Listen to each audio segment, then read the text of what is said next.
Ready? Sing.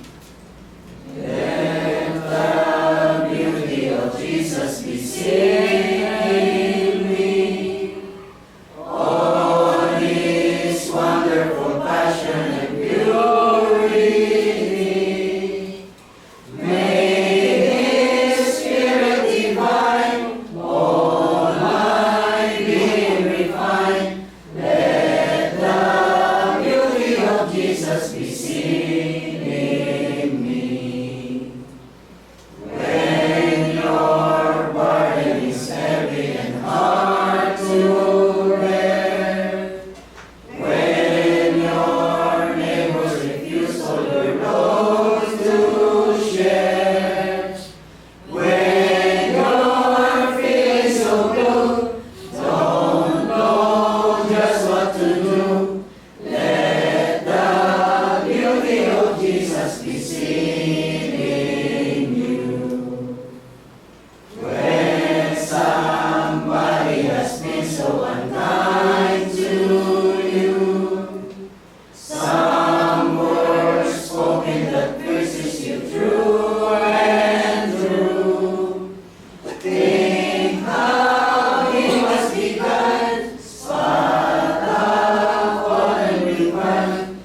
Let the beauty of Jesus be seen in you.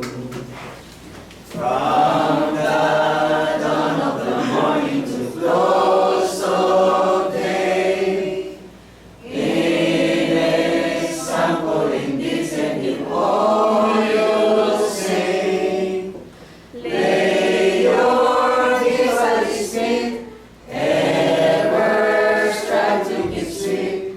Let the beauty of Jesus be seen in you. Kapatid, tayo po sa kasamang manalangin sa ating pagpupuri sa ating Panginoon. Dakilang Ama, manamin sumasalangit ka. Sinasamba ka namin dito sa lupa at gabi po sa langit. Nandirit po ang iyong mga anak, Panginoon, sama-sama kami nandirito sa bahay, sambahan, upang salamatan ka namin at purihin sa kataas-taas ng pangalan. Ang bawat isa po sa amin ay nandirito sa unang araw ng sa linggo upang kami ay sumamba sa iyo.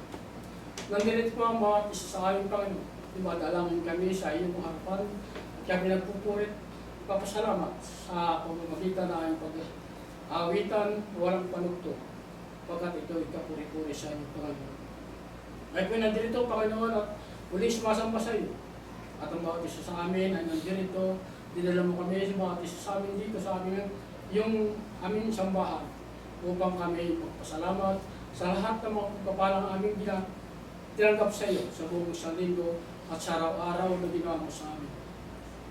Maraming salamat, Panginoon, sa binigay mo sa aming pagpapala, tulad po ng malinis na hangin, tubig at gabi at araw, ang lupa ang aming tirahan na dito namin pinukuha ang aming pagkain, at gabi po ang araw-araw na aming buhay ay kami iyong iningatan sa aming mga paglakad, saan man kami mapunta, ay ikaw ang aming gabay sa aming buhay. Maraming salamat, Panginoon, sapagkat ikaw ang aming buhay, ikaw ang aming lakas.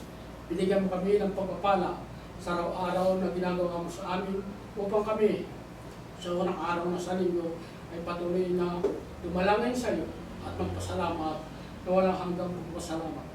Pagkat ikaw ang aming buhay, ikaw ang aming lakas.